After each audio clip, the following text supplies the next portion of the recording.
Ladies and gentlemen, this is great. I'm honored and humbled to be here amongst two people who love press as much as I do. Thank you for saying that, because we don't want to do it. No, don't do that. Don't do that. Ladies and gentlemen, I am honored and humbled to be here. DJ Premier, Nazir Jones. How are you brothers feeling? Young and spry? Absolutely. Oh, good, man. Good. Perfect words. Good. It's good to see y'all as well. Yes, sir. Look at Preem. Look at my man smiling. Yeah. Come on, let's get right to it. Let's start with the album title, Light Years. How did we get there? How many different working titles did we have? And what is the meaning behind it? Yo, I feel like rap music is always ahead of most things. I feel like all of us, we wind up saying things that come into fruition. I feel like we all represent a space and time through our music that becomes a song or a statement or a message that's like timeless. That's like, how do we get there? Mm-hmm. You know what I mean? We come from where we come from, and then we come up with ideas that really resonate with people for years. So I feel like hip hop is light years ahead of most things. Yeah, I would agree. Yeah, we've been shooting titles around so much. What's your title, Preem?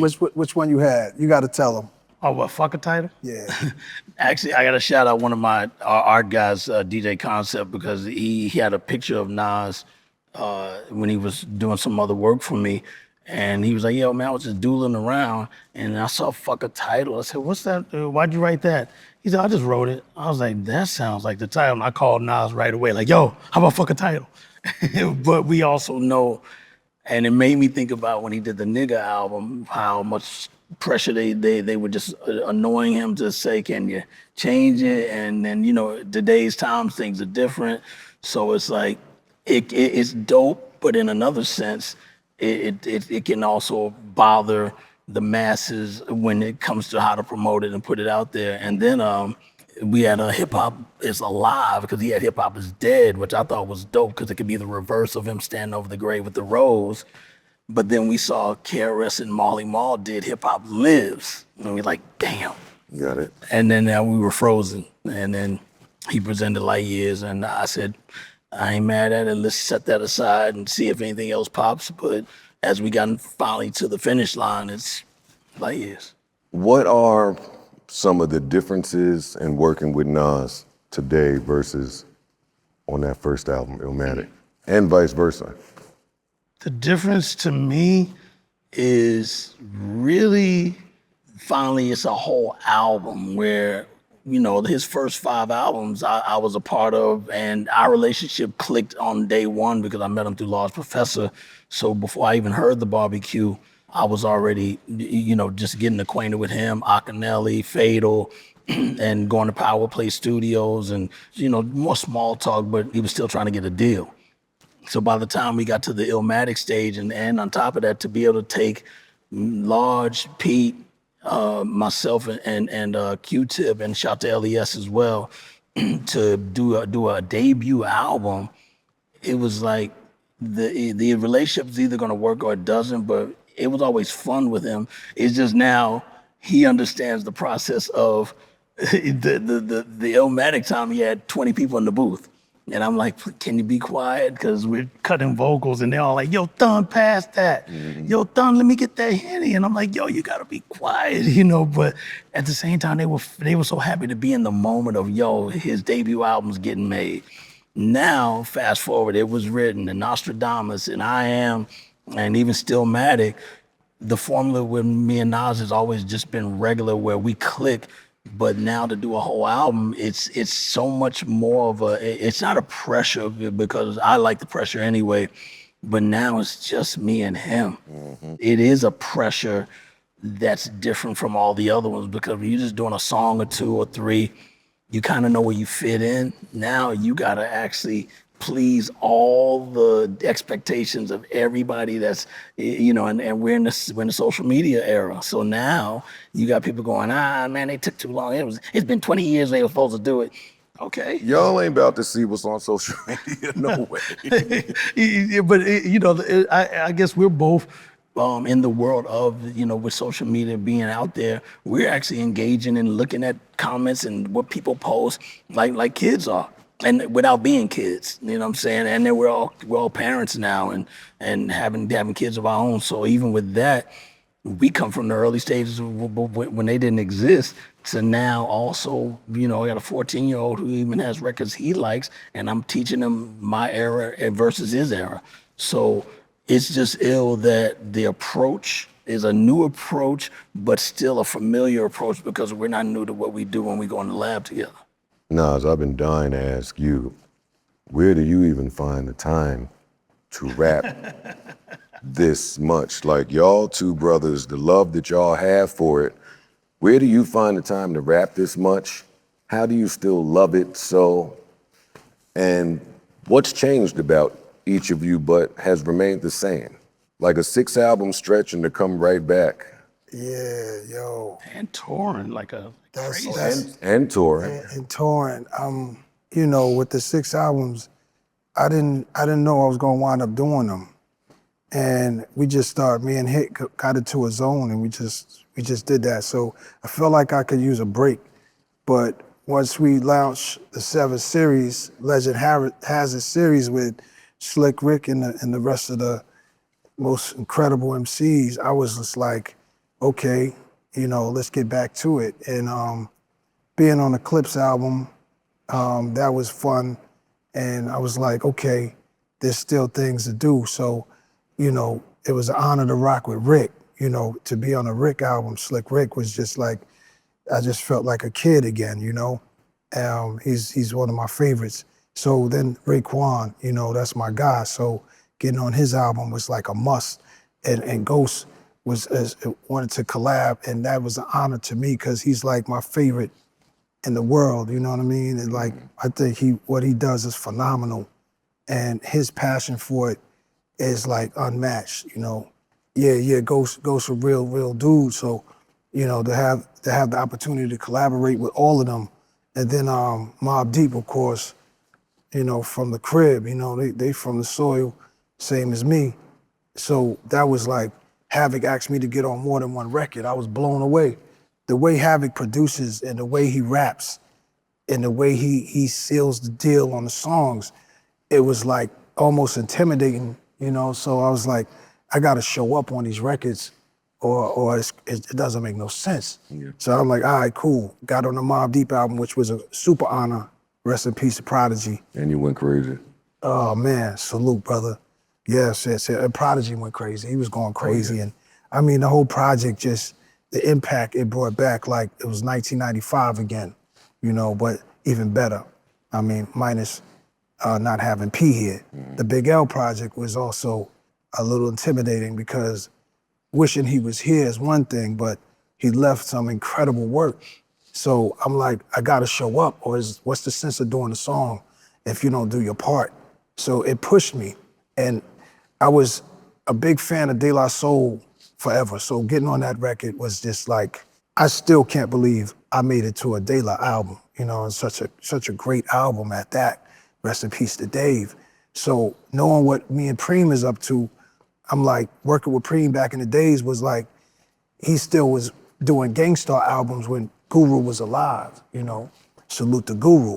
So I saw him do Mass Appeal. I saw Code of the Streets happening. I saw that whole album like being finalized. I saw he did Return of the Boom Bap for KRS-One and J. Rue the Damager.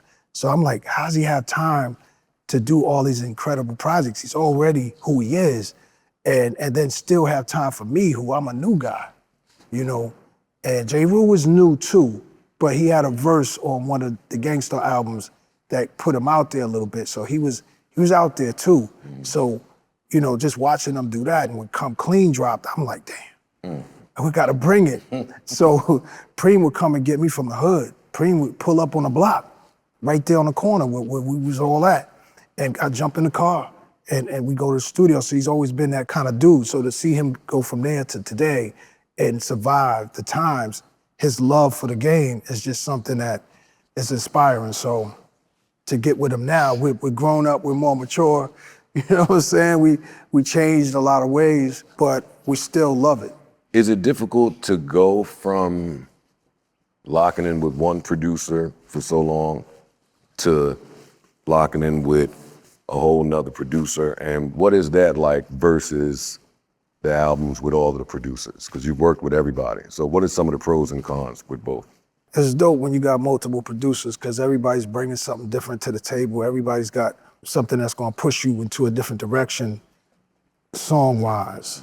So that's dope because this one's gonna bring a sound like that only he brings, and that one's gonna bring something else. So that's cool. But with one producer, you guys get to lock in, become like one force, and y'all have a mission that you talk about all the time, and you're working on songs. And you know, me and Premier had some ideas that I was like, oh, this is crazy. And then I had ideas, and he's like, well, let me think about that.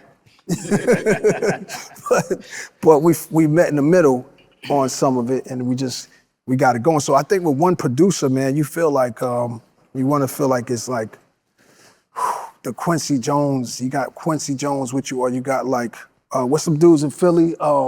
Gamble and Huff. Gamble and Huff. Like imagine just locked in with these dudes, and you just put it together, and it's like, okay, this is gonna be something special.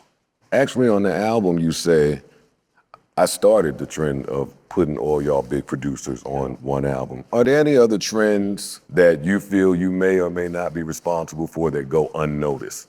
Because when you said that, you know, I hadn't thought about it until, okay, Illmatic, that makes sense.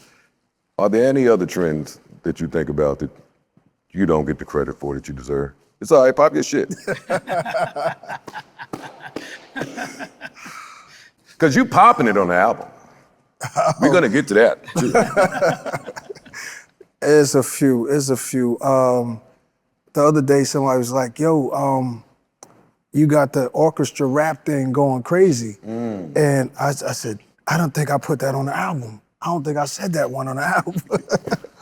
But, you know, there's so many, man. I'm just like, I get reminded of them by people all the time, and I need to write them down because sometimes you don't think, you're just going and going, and you just like to see people doing stuff. I don't really need the credit. In rap music, you're supposed to pop your shit, though. So I felt like on this record, I haven't been doing it like for a long time. So I was like, on this record, it just felt like I'm gonna talk my shit. Yeah. Yeah. Preem, Yes, sir. how do you produce a Nas, right? I've been listening to Nas all week. I never heard a line in the song where I'm like, we need to change this Nas line. Right. How tough is that? Legend on legend to produce him. I told him this, even if there's something that we're even debating on how the song goes, that I'm in 3 hats. I'm in DJ mode, which is number 1 to me. And being a fan is very vital for me because I was a fan before we even worked together. Like I said, everybody pretty much said the same thing. Barbecue just had you hooked immediately. It wasn't like, well, let me hear some more records first. It was like, man, now it's like, I can't wait to get another record from this guy. And then halftime comes and you're like, oh my God, he does it again. And does Back to the Grill, and he does Ain't Hard to Tell. I'm like, yo, this dude's about to be the new takeover. The way Rakim impacted everybody, where it was just talking about Rakim. Now Nas had that same thing, Nas. So when it came down to approaching this album, I'm in fan mode so heavily, but the DJ part is very important because I always step outside of myself to say, would I play this and would I cut this up? Because you know, hearing your records cut up by a DJ is like the biggest honor. That's why I put the pump in my shit. Yeah. Okay, Exactly. So that's always on my mind in every record that we approach. And then the producer part is my job to make sure that, I don't want to call it being the coach, but technically it is. I'm coaching a great athlete who is already skilled in all the positions of how to play his game. But I may see something that's like, you know what, if you even ran that route a little bit more this way, being that you can do it because you're good at it, you're going to get that touchdown. And then I always say, we're getting the ring, you know, and that's the focus. And a lot of this album was built on discussions, where in the past, I mean, don't get me wrong, And Illmatic, when we finished Illmatic, he actually said, man, when I do my next album, I want to do a record where I'm like a gun. He was saying that then. Oh, stop, because I'm definitely about to ask about the creation of I Gave You Power. Yeah. I want to hear, and I want to hear it about the creation of I Gave You Power, and I would like to know why you didn't play it during your verses. During the verses, Oh, I could have killed you, bro. it's like I had two lists. I had the Sure Shot list, and I'm really good at audible. So when it came to whatever RZA was dropping, I'm like, damn, that was like my fifth choice. I'm moving that one up. So it was kind of like that. And a lot of people were like, oh man, you should have played it. Oh, it was a lot of you should have played in the comments. You know, I'm just glad that the actual viewership was great because we were more the guinea pig version of it because it wasn't the big stage and Madison Square Garden and the theater like the Locks and the Dipset. Ours was just trade the phone and waiting for RZA to get it. Oh man, it's still acting up. And now you got to press that and press that. Okay, now we're on. You know, it was still that early stage and still pulling it off at a time where we couldn't do anything but stay inside. So I wish we could have done it on a big stage now that we got to see it grow. And I'm glad we were a part of making it grow because obviously the Dipset Locks one is a classic to this very day. I mean, it's so memorable. Even seeing when the Ozzy Brothers did theirs and so many other ones that came out. But obviously the Dipset D Block joint was just amazing. And then to see the crowd really losing it through the entire thing because they both got hits on both sides. But I went with the Sure Shots. Obviously, New York State of Mind is going to work. Nas is like, it's going to work. It works no matter where you go. I Gave You Power wasn't audible, but I just never got there. And then it got to the point where they were saying it's going to cut off soon. And I'm like, damn, we're already at the cutoff time. And it cut off. You know, it was however who was in controlling it, it cut off. So, but yeah, he was talking about that at Illmatic. And I was like, I'll keep that in mind. And then when we started working on It Was Written, he said, I still want to do that record. And first thing I thought was, got to sound sad because it just has to. And I'm really good at matching theme music to your idea. This album that we're doing with Light Years did be discussion after discussion. We'd be like, that's a record. And we would do it. Now we're chilling, we're drinking, we're kicking it. That's a record. And, I mean, we've never done that really except for I Gave You Power. It does have a score feel, the album. It does. Nah, Scorefield, new name. Yeah, no, it 100% does. Yeah, I didn't think about that. Nas, tell me about the New York State of Mind, what that means in 93, 94 versus what it means now. Like, does it mean more things today? Yeah, it's like I was saying, it's like when we started, I was a lot younger and Preem was a lot younger. We both were like fresher and just anything goes, a lot wilder.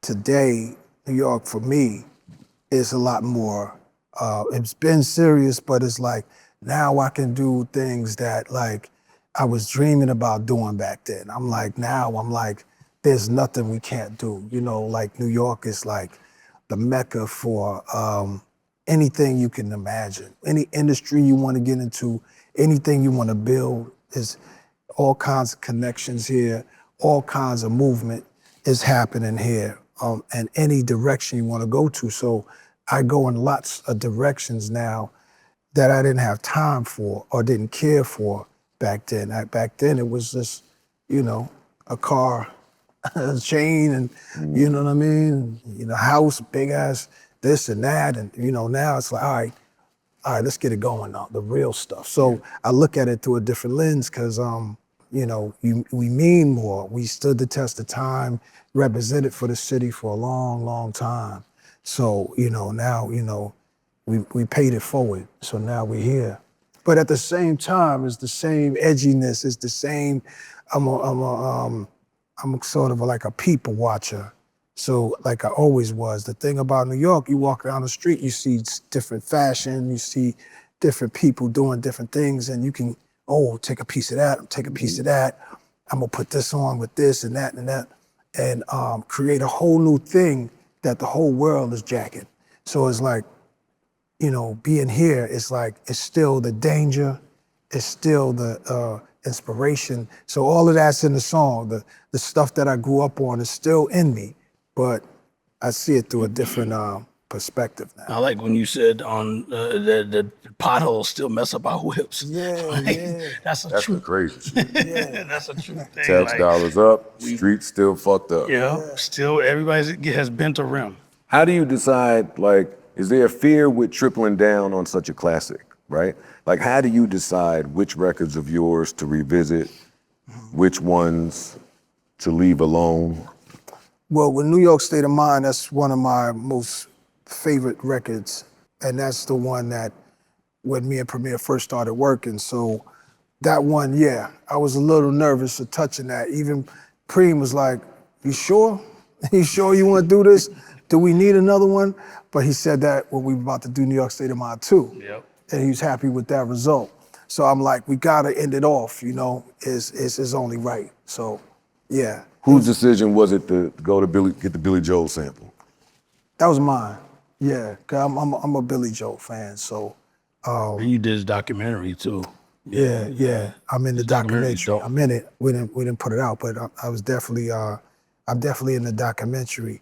But yeah, so it was like, yo, Billy, we need you. We need you. Goddamn right. You know, we wanted to do more, but he's like on a hiatus right now, resting up and everything. So we just used the record and popped that off. So is this like a bookend thing, or is this something that we will continue to see more of? Did you just record this album and No, we got 5 more on the way. you play? I believe A booking probably for New York State of Mind, yeah. But no Nas is like 2 in the works, tucked away in a hard drive somewhere. that's a Premier question right there. Yeah, and like you said, doing another New York State of Mind, I was just like, man, I don't want to mess up. And again, even though I said I don't want to mess up what we already have established, because you know, like he said, part 2 got a lot of love. I was worried about it. People gonna go, man, y'all messing up the original. A lot of people love the second one. I'm talking about it doesn't matter who you run into. They're like, yo, man, part 2 was great. So 3 was a lot of pressure for me, but when he reached out to Billy Joel to find a way to see if we could sink it into what it is, the crazy thing is they're all the exact same tempo, which kind of makes it unique too, because they're not different speeds. They're all the same, but the atmosphere of the track is different every time. Has it been simple or difficult to not alienate boom bap? Like, you've been boom bapping Yeah, I'm boom for a bapping. long time. I'm boom bapping. And this album, you niggas are boom bapping. Has it been just easy to stay true to self? Has it been tempting to go another route or try some other shit? Well, think about it. That wasn't even a category or a style of hip hop until KRS came out with Return of the Boom Bap, and it just seems like after that album was released and it did what it did, which was a great album to work with Capri and Showbiz and to be on that album. All of a sudden now categories started coming up, you know, trap and bounce was first, you know, when the South started to get their takeover time and they started saying bounce music. And then all of a sudden they put boom bap as a category, which was not the intention. I think KRS was just like, it's back to that just head nod and snap your neck type shit. And now people actually call that a category. Now it is drill, now it is trap, now it is pop rap, it's mainstream, and then there's boom bap as a category. Where I'm like, wow, who would ever thought? So for me to be categorized as that type of a producer, even though I don't like to be put in just that box because I like versatility as a producer, because I'm raised on so much different type of music, I'll still wear that. And then as a fan, I miss when people don't do them just straight boom.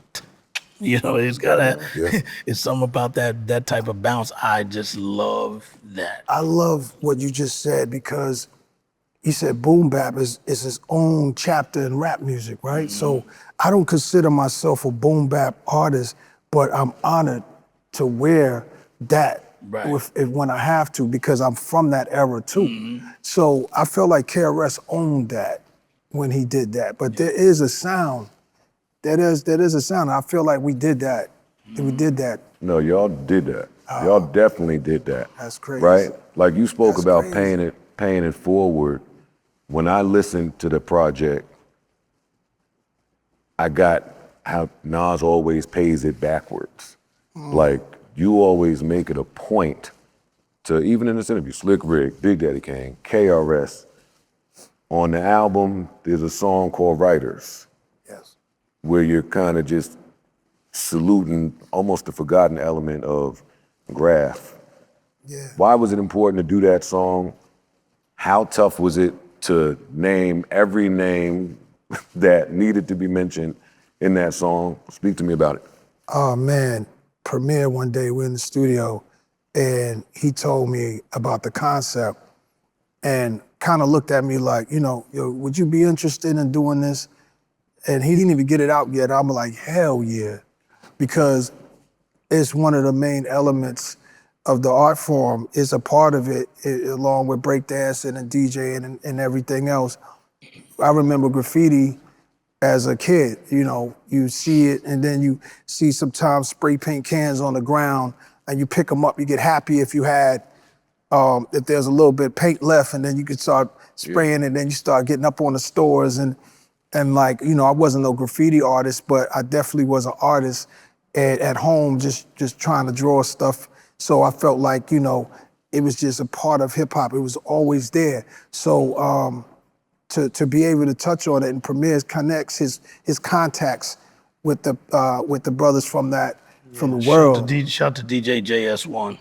Yeah, Premier was yeah. relentless about getting me all the names of people I never heard of that I just learned about doing the song. And I watched like films on the stuff, pieces of Star Wars, which I seen before, but had to revisit it. So you're learning as you're teaching. Yeah. Got it. Yeah, it gave me a reason to go deeper into it. So And the I'm crazy like, thing, like he said it was an instant yes, because I was kind of like, damn, I don't really want to ask about a suggestion from somebody else when we already know how to make records together. And it wasn't like, well, let me think about it. He was like, yeah. And I was like, word? but I expected I knew you would have ideas. We're coming together. Yeah. So, this was like, with my man Ramon and B Street, you know what I mean? Back in the days in the movies theaters and we watch B Street and homeboy gets killed on the subway tracks. And that was crazy. So I was like, damn, this is like, people died for this. People been put in jail for this. This thing is like a real thing and it's global. So I'm like, this is really a global story that in a way goes back to the hieroglyphics. Don't let me go on. Don't let me get into all of that. But yeah, it was important for me. It was just dope how passionate you were about getting it right. Like, it was one of the longest ones to make, because he'd be like, yo, I'm still writing it, but I gotta nail it. Like, he was just so deeply into making sure that he nails it. And it'd be weeks, we go on working on another record, and he'd be like, I'm almost done. It almost reminded me of Big L when he was writing Ebonics. It took him almost 6 months to do the first verse, and he kept telling us, I'm almost done. And we're like, it's that technical, but as a writer, you understand how deep it is when your mind has to be put to the process of writing a banger. And that's what it reminded me of. But the only difference is the topic was about, and not just slang, it's about, just like you said, that's such an incredible art with the graph, so. Do the elder statesmen in hip hop have a responsibility? And if so, what is it? A responsibility in regards to? In regards to you brothers are aging in and with hip hop. Y'all have seen it from a different lens. Y'all have seen it from infant level, for you probably even before it even started, that. Yeah. What do you see coming? Like that elder statesman foresight, what do y'all see coming? How do y'all deal with stereotypes that come with aging in hip hop? And what do you have to say about the growth of it? What do you say about some of the stereotypes that come along with? Well, as far as the stereotypes, where I see it, And this is not me even being cocky. This is just from learning how the process goes. Once I learned how to make a record and how to produce and to do a vocal take and know that it's good, all the way up to the fact that I still scratch on records. Shout out to RZA when he even said that. He said, no matter what I do, Premier, you getting a scratch, because I'd see Jam Master Jay do it, and Public Enemy records with Terminator X, and Ultramagnetic MCs with Mo Love, and Cut Creator, and Bobcat with LL, and Eric B and Rakim, just nonstop scratching. I'm like, I'm a always scratch.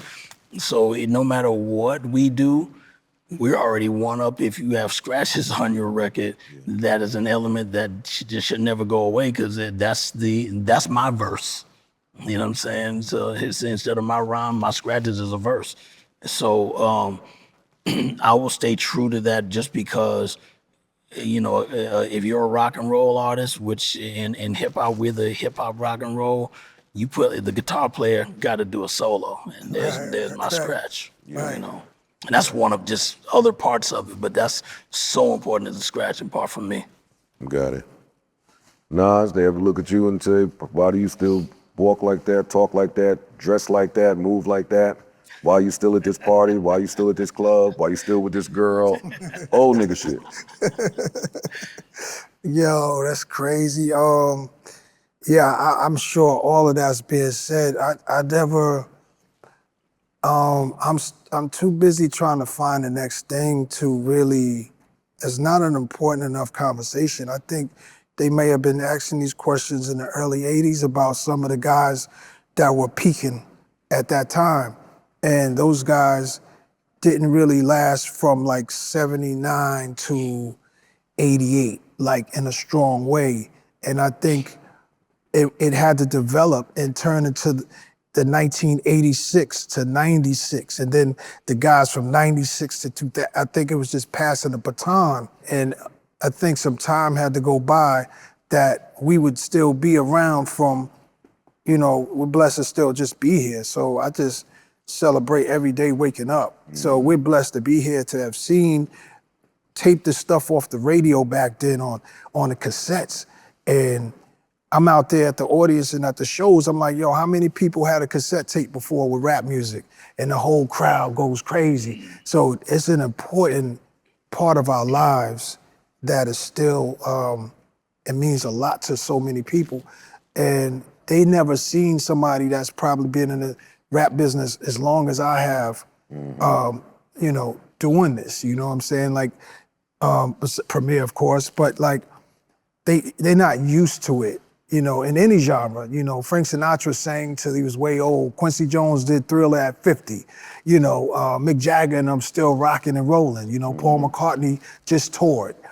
I know they still like to go in the studio and make music, but because the world looks at you like, you did it all, you're not encouraged to go out and do it. But I mean, I'm just happy to have music flowing through my bones, and it can't stop. It's just something we love to do. It's not even about the charts. It's not even about the money. It's not even about the money. We love to do this. And that's where it all matters. A lot of people are confused. They only think about the money.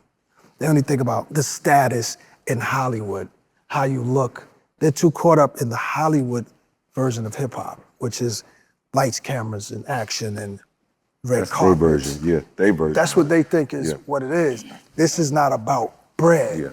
This is about what we loved at 8 years old. I mean, look, you're a good example of that too.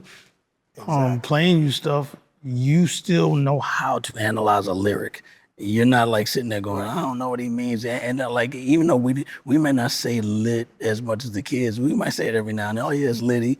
But you also know what that means. We know what capping is, because the younger kids say that, but we still are up on all that slang, because that's kind of an automatic thing that just blends in us, even when the slang changes as we get older and the younger people now got their slang. It's still understood because we come from the hip hop. Honestly, I mean, if we just being transparent, that was like a real outer body experience for me. Right? Like the interview came up, it was like, all right, we're gonna go to Preem's house and listen to the album. Like I'm a kid with this shit still. I go to Preem's house, he's telling me about Dizzy Gillespie's fucking stage in the back of the house. And now we just listening to Nas records. I bought Just to Get a Rap. Like, I bought all of your shit. So I wanted like my older brother or somebody to be seeing me in this moment. I wish I could have told somebody, hey, take a picture of me and Preem listening to Nas. But I've worked my way here, I guess. So you gotta act like it's normal. Nas, you popped it on this album. You did. You did. Coming from you, that's a lot. Appreciate it. Was there a conscious decision to pop it more on this album? Like, and to not be so covert with the success, right? Because through the years, stories come out, niggas like, oh shit, Nas did that. Yeah. Nas was there. Yeah. Like, was it important to say, yo, you could keep it true to yourself and still do these things? Absolutely. It was like, yo, all right, this is what we're doing. Cryptocurrency, all of that. Yeah. I said that line on the Khaled record, and I was like, damn, I gotta bring that one back. It was like, that was just like a piece of it. So yeah, it was very important because that's what we do. Hip hop is a lot of that machismo. It's a lot of that, flexing. It's a lot of that in the lyrics. Since Sugar Hill Gang, since Grandmaster Caz, since Run DMC, it's always been you gotta pop it. And I think, sometimes people forget, so it's important to remind them because, we are our own press. In hip hop, you're your own press. So I don't need the press if I got myself to do it, so, and that's what it is. It's the age of information. It's about information. Hip hop has always been information, and our stories need to be told, and I gotta tell my story. So in this one, especially with Premier, his beats was popping shit to me. I was like, yo, what you doing, Preem? So I was like, nah, I gotta go in and talk our shit because it's that time. That's where I am. Like I said everything else, you know what I'm saying? So I'm like, okay, this is the next way to go into it, which is the OG way anyway, talking your shit. So it just felt that way. When I went into the album, I did not know what I was going to say. I did not know. I just knew that I would find it along the way while we're recording. And that's just what happened. How long did it take y'all to record this? It's been stop and start because schedules and stuff, Yeah, seriously, because he toured with Wu-Tang. They did the Europe, and y'all did Europe and the States. Because I even went to the show in Texas with my nephew, and then y'all had to do the second leg. Yeah. Then you went back out. Then you started doing the orchestra run. So it was like wherever. I remember when we did the Hip Hop 50. I need him to finish the second verse, and he actually rented a studio on his tour, sent it right back, and he's like, "You good?" And I'm like, "Yeah," and he's back on the road. So it was a lot of. Like you said, the schedules was crazy, and then I'm touring. I did a whole tour. Yeah. So the day we did Define My Name, which sometimes I explain to people, Define My Name was more of like an announcement record to say we're finally going to do it. Yeah. That was when it really officially started to Streets took it like a pump fake. I'm just going to tell you. Yeah, they're like, oh man, they just threw that one thing out, and it was like, nah. But he said, I think we should make the announcement on this record. And he said, and then that could start the whole ball rolling. So, and then we were like, do we put this on the album? We were like, you know what, let's keep it off because it's out there already and you either love it or hate it, but now let's give them all brand new stuff they've never heard and we've never heard because we just created it. You are in your entrepreneur bag heavy on this album. A lot of tech talk. The tech talk, I was listening to Illmatic this morning, the tech talk has kind of replaced the drug talk. Are there parallels between the two? And if we're in the music business as an artist, are we in the tech business by default? We're in the tech business because it's a reality that it's not open to, it's not open to the hood.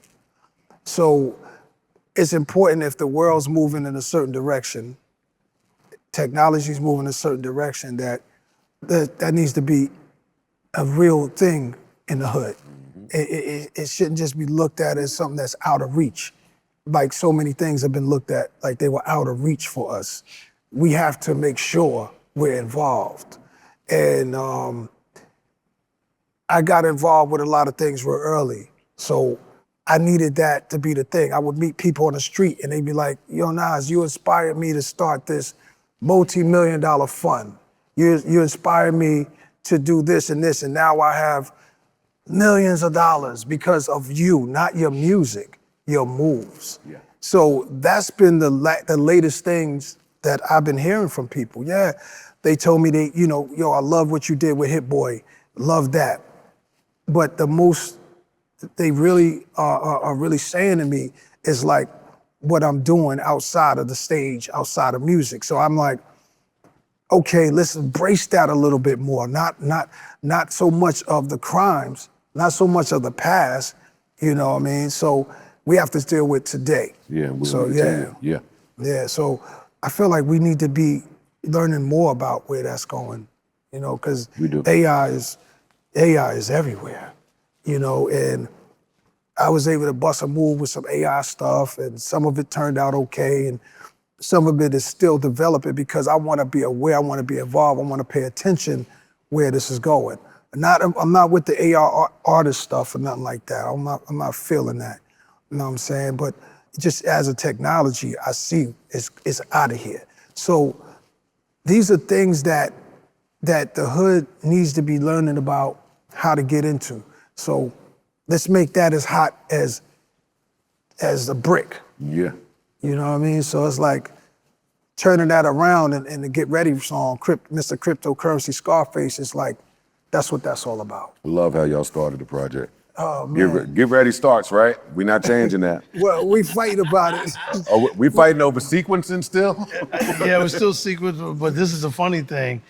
That didn't exist Because we wanted to start with a different record, and he goes, yo, I need an intro that's just make that face, and it's just raw.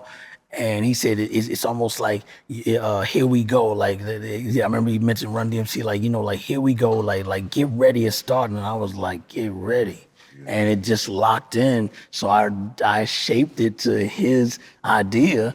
And I'm very good at making things. If you have an idea, you bring me. So since he brought it to me, and then when we did it, and I wasn't with him the day that he cut the vocals, and he knows I like to be there for every vocal take. He came to my house and played it, and I'm like, yo. He's like, you like it? I said, don't change anything. And that's usually not me. I might be like, oh, could you fix that one word? Or could you do that one line? I was like, he's like, you like the whole thing? I'm like, it's a go. And then we did the scratches. He was coming down the stairs and I'm laying the scratches right there in front of him, which I've done before in the past, but to be walking in while I'm coming up with the hooks based off of because he said, man, that cryptocurrency Scarface could be kind of part of the hook and you connect with scratches. That was his direction. My man that made the Super Soaker, they just paid him reportedly $73 million from Hasbro. He's an engineer, scientist. He invented so many other things. We only know about the Super Soaker. He doesn't rap. The brother who made the cell phone. There's so many black inventors that were technologically on another level with their thinking that the world benefits from. They didn't make rap songs. So we're late to the party with this information. So cryptocurrency is just me being a voice for this generation that should be getting in there, turning up. Got it. Preem, what tracks on this album were some of the most difficult to find scratches for? While you think about that, if we played somebody just the scratches from the album, right? What story would that tell about Nas? Whoa. Well, yeah. Yeah. Because you came up with all of them things. I may have asked you to do something here and there, but even that was with you. Get Ready, when he says Mr. Cryptocurrency Scarface, I took a De La Soul line where he said, pay that nigga his chips. And that's the lane he's even in as an entrepreneur outside of music, but it tied in. And I remember I was just experimenting with it. He was like, yo, I like that. And the thing is, when it says pay that nigga his chips, there's an ad lib that goes with it where if I cut it off, it's gonna go, yeah. So it goes, pay that nigga his chips, yeah. And he goes, I like the yeah. So we kept it. It's almost like somebody's co-signing, pay that nigga his chips, and he said keep it in there, you know. And then then you say what is it? With more bass, LA criminal. Something about criminal lines Lines. over more bass. And I just thought about Q-Tip when he goes the boom, the bip, the boom, bip, and we flew it in just to test it because I do experiment with scratches sometimes, and we both looked at each other like, yo, that works. And then he was like, yo, at the end, I kind of just hear that. You remember how Run DMC used to always go, oh, oh, and I was like, that might work, and I flew it in, and it just happened to work where we were like, yo, monster, you know. So I like that he's still even in modes of how DJs think because, you know, he's a fan of scratching too, even though he doesn't scratch. But he's a fan of it to where ideas are swirling in his head what could work on that particular record. So that was one of my, and like I said, it just sounds like it just sets the whole thing in motion. Like, wait till you hear what comes after that and after that and after that and after that, you know. So, welcome to the underground. Yeah. You heard that one, yeah. Yeah. I remember you Just said put a bunch of fire emojis in my notes. I remember you on said that one. yo, that one's gonna be playing in my walked away. head. You said that one's gonna be playing in my head over and over with that beat. It just you said I'm not gonna be able to get that one out of my head. Yeah, man. Yeah. A few times I had to walk away. I had to walk away. These guys are bugging it here. We got the classic from Nasty to Nas, from Nas to Escobar. On this album, Back to Poppin' It, we go from Nasty to Esco to now Nasir. Can you break down those personalities for me? Are there any more personalities to come? Is Nasir the last stop in it? Because on it, you're talking about how they conflict sometimes, and I'd like to hear about that too. Yeah, there's also the side of me that I wanted to add to it, which is the rebellious spirit in me, the more revolutionary in me, if you will. That could have been added on as a fourth level, but it's in me always. So, yeah, you know, Nasty Nas that's the beginnings, that's the origin story. Esco is the fun dude. You know, it was like getting into more to like the gangster movie musical sounds in music. I was going there with it back in the days. And so that was like two things that was almost conflicting with each other. So it was like I say in the rhyme, the Escobar says that boom bap is too whack. That don't get you no. That don't get you no bitches. That don't get you no bitches. So they going at it. It's like they're really one and the same. One is just really like more of an alter ego of the other, but they're both alter egos of me. And Nasty Nas is the MC really, and Escobar is the alter ego. So, you know, they had to catch it. They did each other in. And the moral of it was like, you can be versatile in your music, you know. Marvin Gaye said, let's get it on. But he also said, what's going on? Yeah. So, you know, you can be two champions of two different styles or two different messages, as long as you do it right. Mm-hmm. So, yeah, that was it. And then who I am is a father, a brother, just a regular guy. Neither one of these characters. And it's all spelled out in the song. I tried to really tell that story, like, nail it. So Premier don't go, yo, could you do the last lines over? I want you to be more, I want you to, I try to just nail it. So I don't gotta hear none from Premier because he would definitely be like, you listen, man, I need this verse to be it. But I appreciate you, Premier. I appreciate you. The same way that we've been anxiously awaiting this project for decades. We have another Fire AZ song on the project. Yeah. Another Fire AZ song. Shout out to AZ. Shout to A. So sorry. I gotta ask, any plans on an EP with AZ, or EP with The Firm? Well, with A, you know, he's been pulling up, shout out to A, he's been pulling up doing the shows, the Illmatic shows with the orchestra, killing it. Crowd goes crazy for him. Some days, I think he's thinking past it. He's got so many other ideas about stuff we can do film-wise, and then he has the album idea or the EP idea. AZ already has the production. This is recently. He's like, yo, I got beats for us to do this EP whenever you're ready. So last time I saw him, I'm like, what we doing? Yeah. And then he's like, well, I got this coming, I got that coming. I'm like, bro, I turn around, now you got Do or Die 3, now you got, he's working on so many things. I think it just takes me and A to sit down and go, are we really gonna do it? Is it a premiere production? Is it a this guy? Or I think it just really takes us to sit down in one place and say, we're not doing nothing else, put the phones away and do that.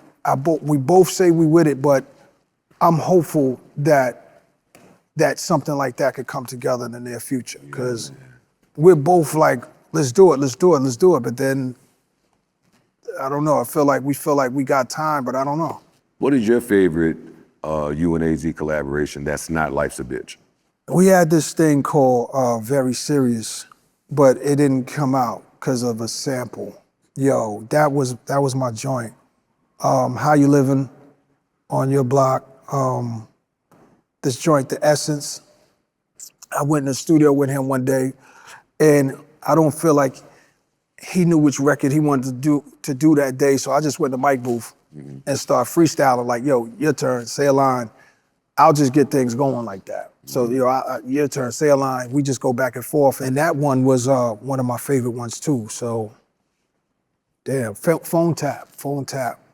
More Money, More Murder. Flies Gangsters. Flies More Money. Gangsters, yeah. It's joints. Yo, it's joints. That's what I'm saying. I would almost package them shits together and put them out for the young people. I ain't think of that. No, all the way fire. They just sound so good together, man.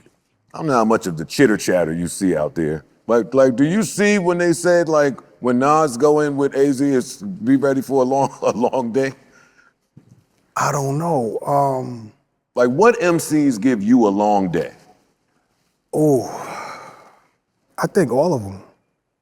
I love working with A because our chemistry starts from back in the 90s. So I love working with him, but I think every last one of them, man, because I don't know what's gonna come out of me when I'm on a record with somebody. I don't know how I feel that day. I don't know.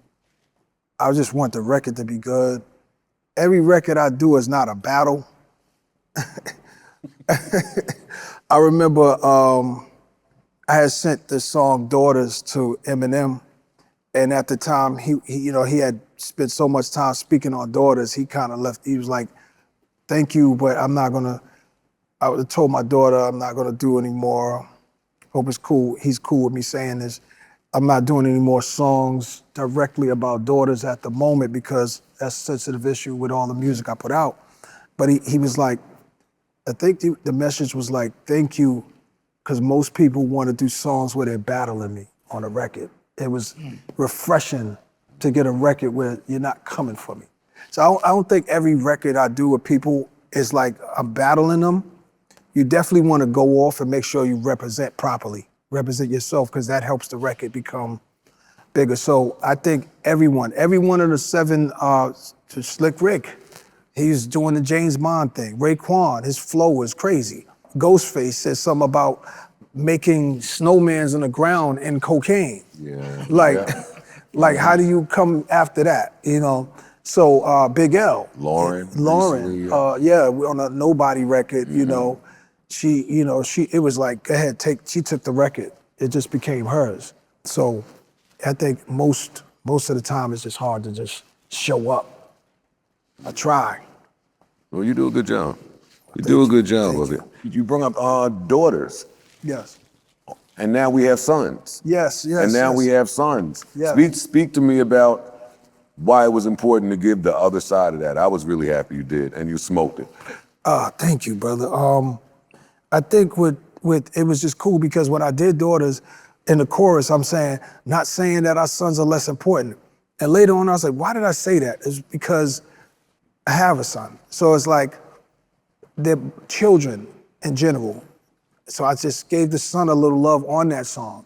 So I'm like, boom, when we do it for the boys, we're gonna do it for the women who are raising these boys, you know, and men too, but we're gonna do it like, you know, the flip side of it. So that was like cool to come with a song that was like almost a part two to Daughters, almost, but like all about the boys. So again, I didn't know I was gonna write that. Like I just heard the track, Premier put the beat together, and it was just a feeling that I didn't normally hear from Premier. It was like, I think he caters beats to whoever he's working with. Like what he did on De La Soul, I mean, like what? It's just, it sounds perfect for De La.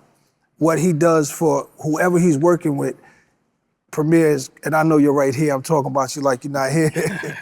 What you do for artists is like you cater to their sound. And for you to make that record, it was like you heard me doing something to this track. You probably didn't know, I don't know That what was we when we talked in the about. Bahamas. And you said, while we're out here, which I don't like to travel and work on a record. I like to just be one central place. We've been going to like 5 different I studios. got Premier to the Bahamas. And I remember when I told him, because he's like, yo, man, we should go to the Bahamas and just get away from everybody. And I'm sitting there like, Deli shit. and then I remember we were in a session. I go, yo, I'm gonna go and do the Bahamas thing. He goes, word, like, yo, you gonna go? I can bet. And it was a big chunk of the most important parts of the album. Writers, sons, pause tapes Pause were tapes, done crazy. there. You know, and he said, while we're here, you gotta really nail those. Cause sometimes I'm not afraid, but I don't wanna approach them yet. If we have a topic, I'm like, that one's gotta be a deep think to create, and let's wait, I'll come back to that later. He's like, no, while we're out here, you're doing those. And I was like, all right. And it seemed like from that time, then we was just every day, song. Yeah, but Sons, yeah, when he heard the emotion of it, he goes, yo, I'm gonna make this one Sons and call it Young Kings, like in parentheses. But I was like, man, that's so dope, because Daughters is such a classic record for even if you're not a parent of a child, you could relate to it based off of how he had to raise his daughter and her growing up and just, you know, the first boyfriend and all that type of stuff. And now you got to look at it from a dad's perspective. But the Sons is a whole different animal, you know, being that we all have them, you know. So I told him I got emotional just on the second verse, where I got teared up because, you know, it made me think of my mom. I know both of my mothers are rested peacefully, and it did just the things he said. It was like you cannot get a little pinch of a tear jerk when you hear lyrically what he put down. Yeah, he said 2 Haile Selassies in training. Yep. Like, yo, where's your brain, man? You are crazy with the fucking pen. Yeah, it's true. We were talking about the mothers who birthed these boys. You were talking about Lauren. We were talking about paying it forward and backward. Also on this album, we had My Bouquet.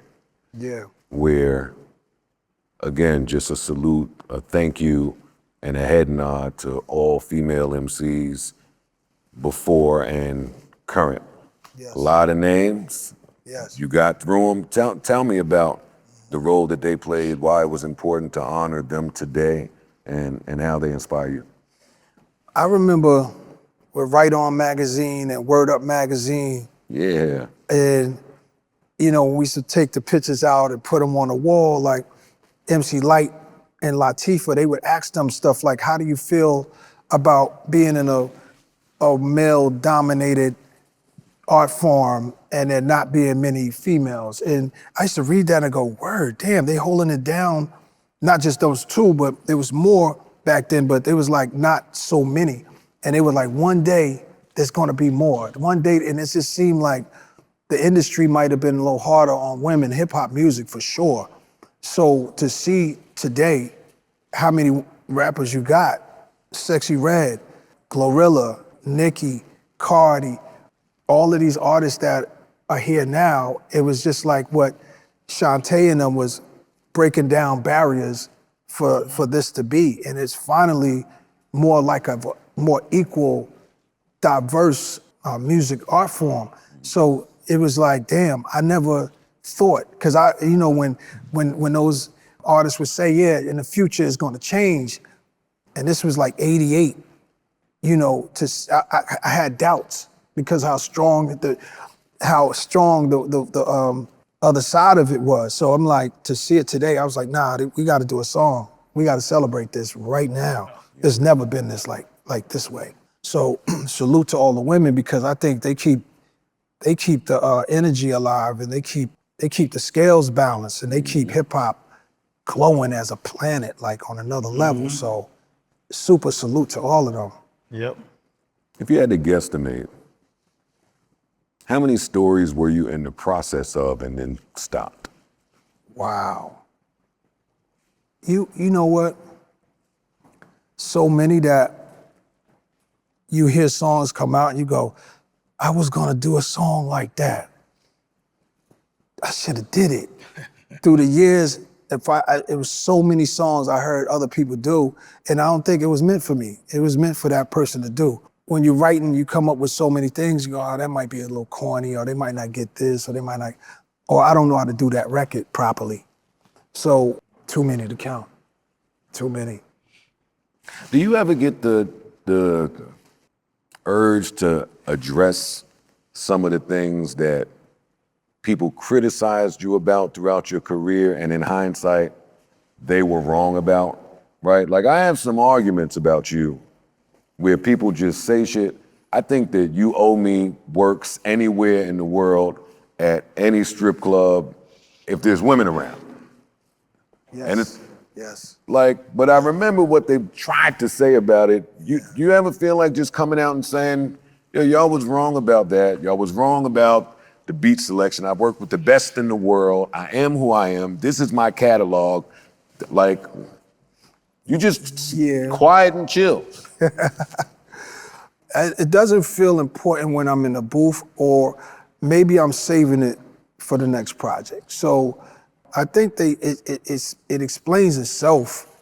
People learn through the years, that we are light years into the future. Back to it. So it takes a while for some people to catch up to what you're doing, and you gotta let that be, because it's a learning experience for them. And then they realize they try to do the same thing you did. And then they wind up being in that same position you was at, and they realize how hard it was for me to do those things. And then they go, that's a new earned respect that they'll have for me. So sometimes I think about addressing it, but not that much. Nah, not that. It doesn't really bother me. You can't fix everything. You can't. You just have to let things be sometimes. I get it.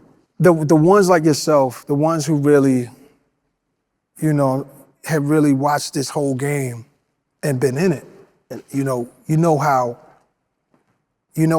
these things are not so easy to do. So when you see somebody accomplish some things, maybe the masses don't get it at the moment, but you get it. You go, nah, y'all sleeping on that person. Yeah. You don't know what it took for this person to do all that. So I appreciate you saying that. No, really, it's important. It's important to say.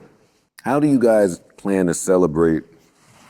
Well, I guess that's it. How do you guys plan to celebrate, right? What do you guys have to say to the fans out there like me who just never thought that this day would come? Like that same excitement, I went to my man's house the other night for dinner. He was cooking. He had the Big L album on blast. You could hear it through the doors in the hallway.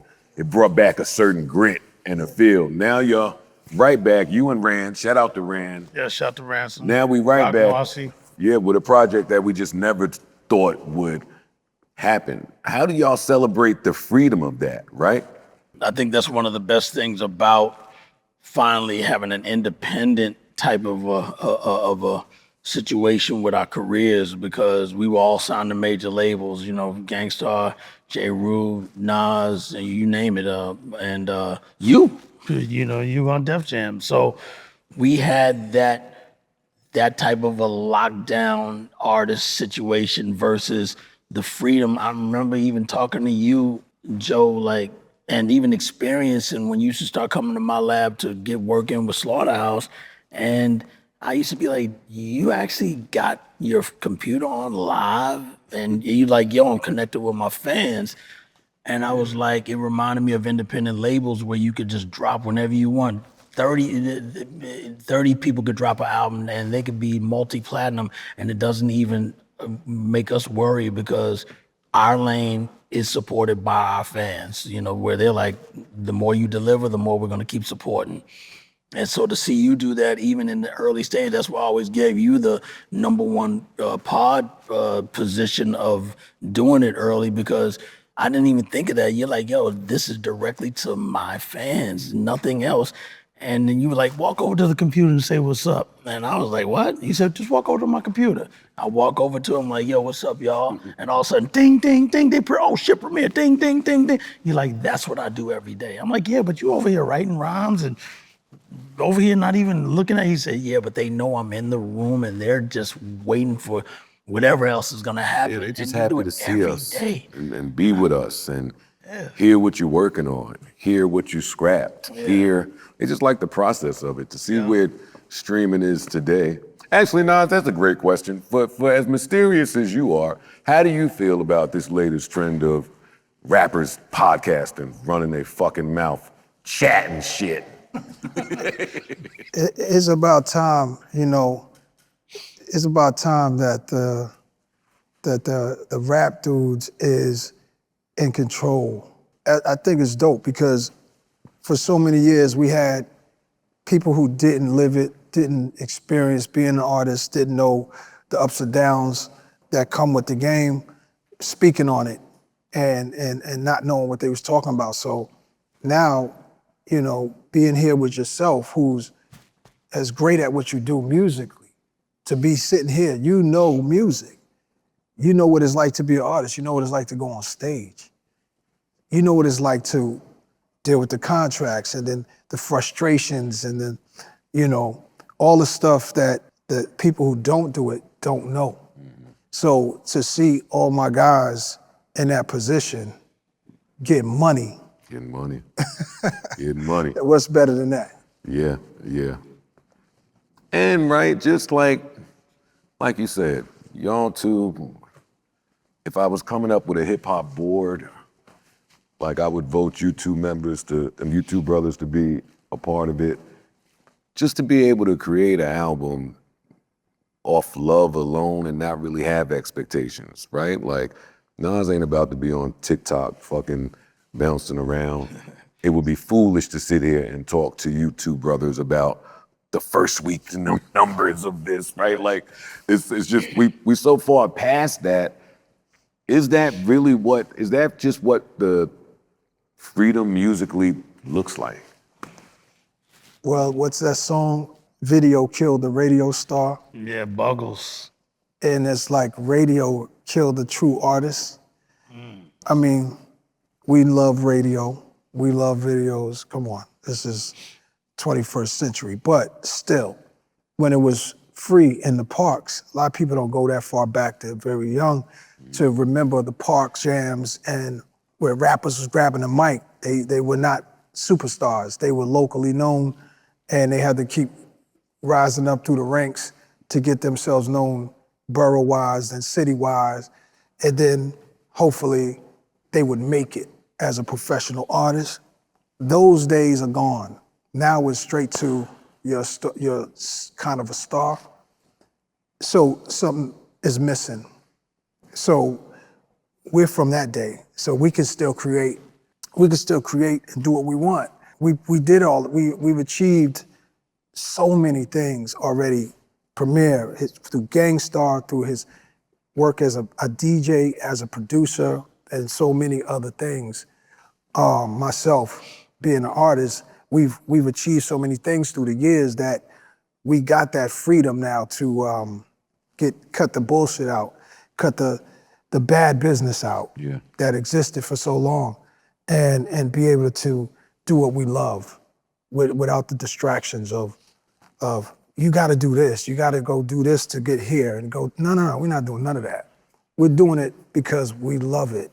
Before anyone knew who Premier was, he was somewhere in a basement or in a room doing it because he loved it. Before anyone knew who I was writing, and just because I loved it. Three Stacks just said in his Rock and Roll Hall of Fame speech, Small rooms. Small rooms.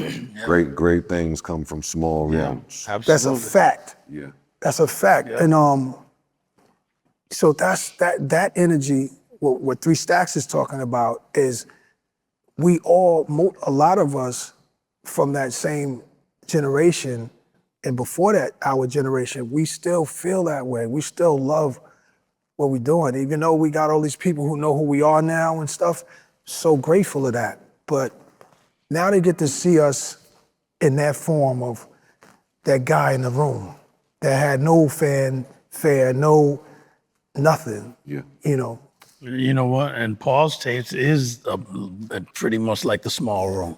Yeah. You know, before he knew a producer that could make a beat for him so he could really rhyme, he had to do it himself, just off of what his mom had in the house. And, you know, she finally had a system that he could even mess around with, because that's the small room.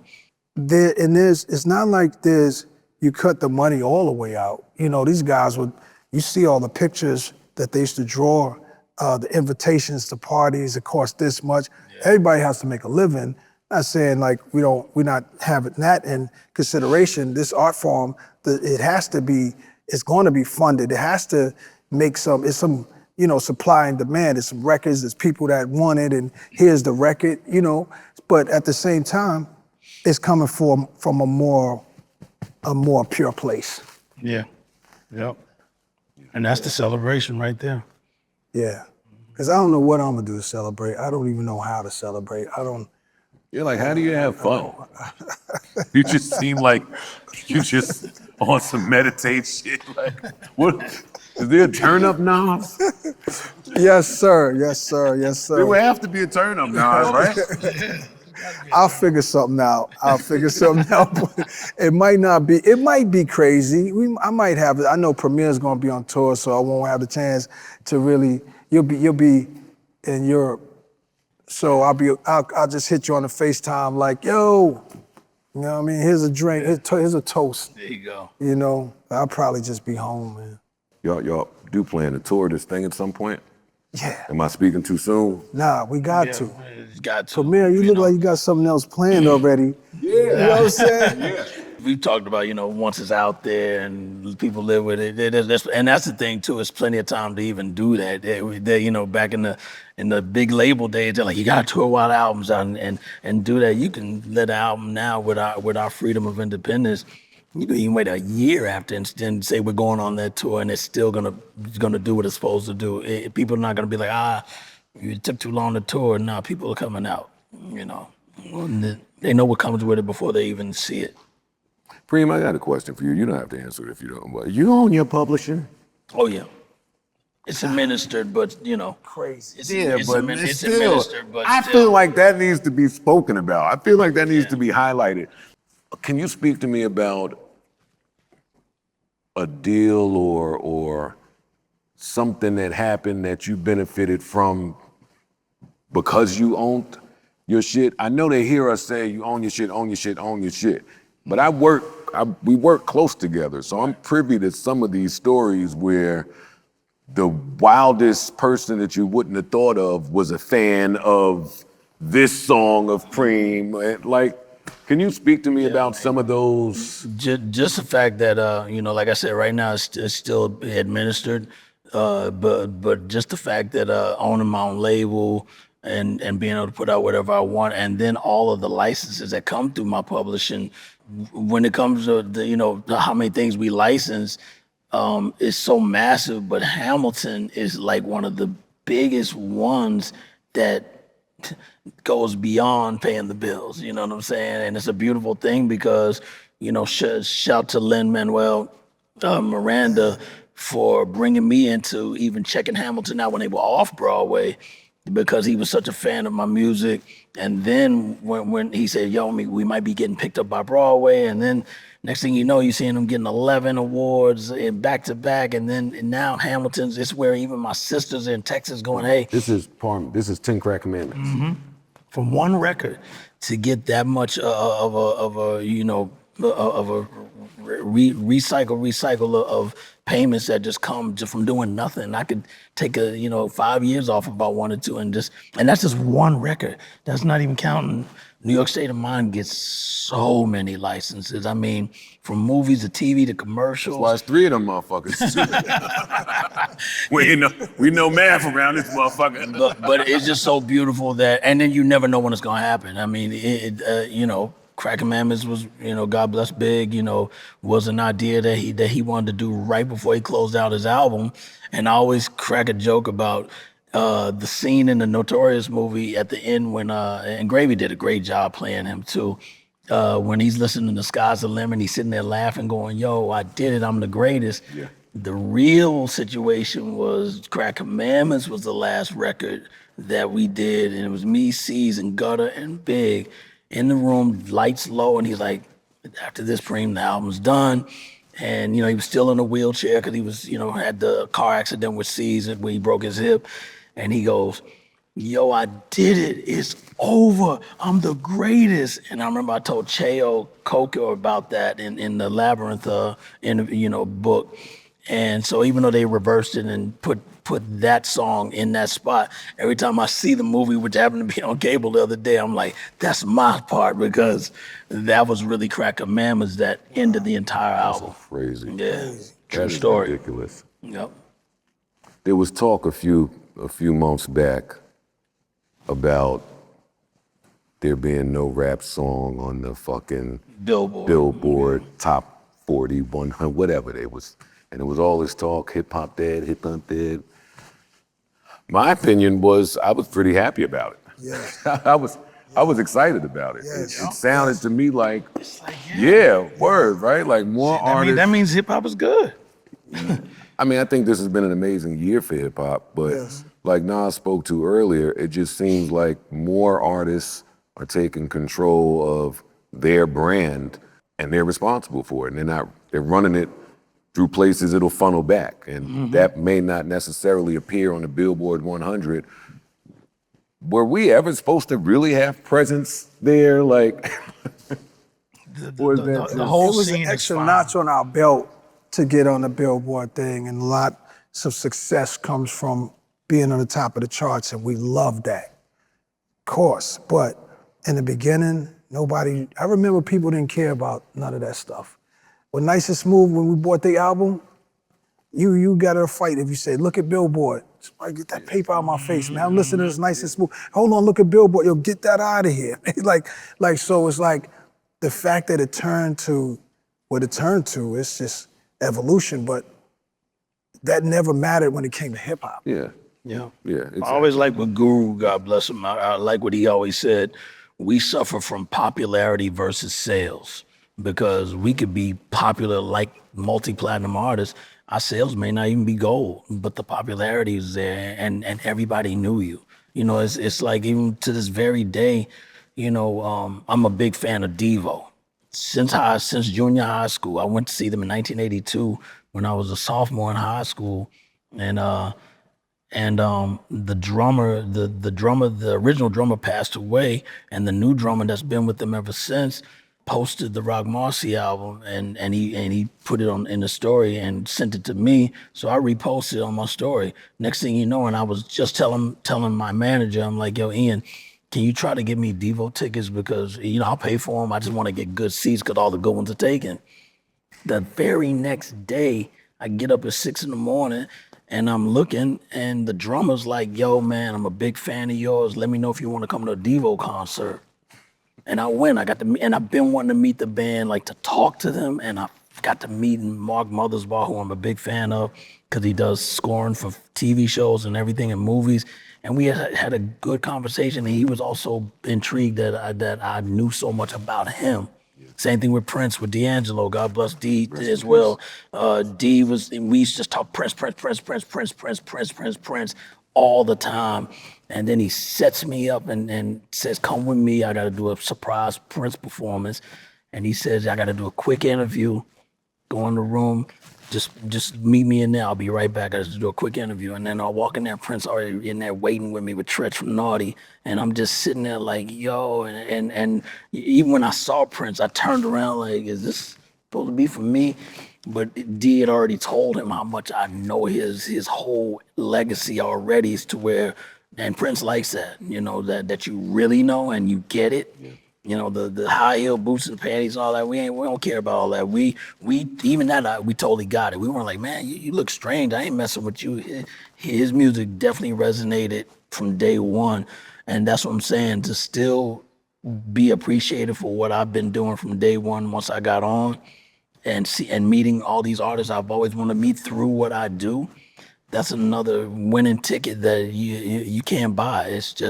It's earned, and I know that I belong in the position that I'm in because of that. So yeah, that's another celebration for it, you know. Mm-hmm. One song, you have to pick one song to introduce a new hip hop fan to hip hop. What song would that be for each of you? Gotta do Run DMC. But then you gotta do Flash and the Furious 5. But then you gotta do Eric B. and Rakim. He can't count, clearly. He's having a hard time with what one means. And I hate this whole 5 thing, you know. Okay, you can cheat. You're pretty. You can cheat. Fine, go ahead. It's fine. Yeah, gotta give him. For me, I gotta give him Eric B. for president, you know, because that set it off. We were like, who is this? And we just never heard a record like that. You know, LL. But like I said, Run DMC. You know what the golden era is, right? Come on, get to the 90s. The 90s. Enough of this 70s shit. 90s. Hey, without no future, you have no past. But yeah, when it comes to the 90s, I would definitely have to say somebody like, I mean, even Tribe, you know.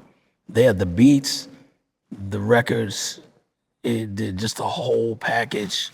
Award tour. Yeah, you know, Tribe, you know. It's a good one. Check the Rhyme. I knew you'd pick a Queens record. Yeah. Yes, sir. Oh yeah, yeah. It's a lot of Queens salutes on this album. So, listen, yeah. I'm sure the fans can't wait to hear it. When I was finished listening to it, one of the thoughts I had was, you know, some of the guys like yourselves that really, really won in hip hop, they're the guys that were supposed to win. So, they're the guys that were supposed to win. Major. And I agree with you. It was written, if you will. Appreciate It was written, if you will. Thank you, Joe. Ladies and gentlemen, two legends, DJ Premier, Nazia Jones. Make some noise.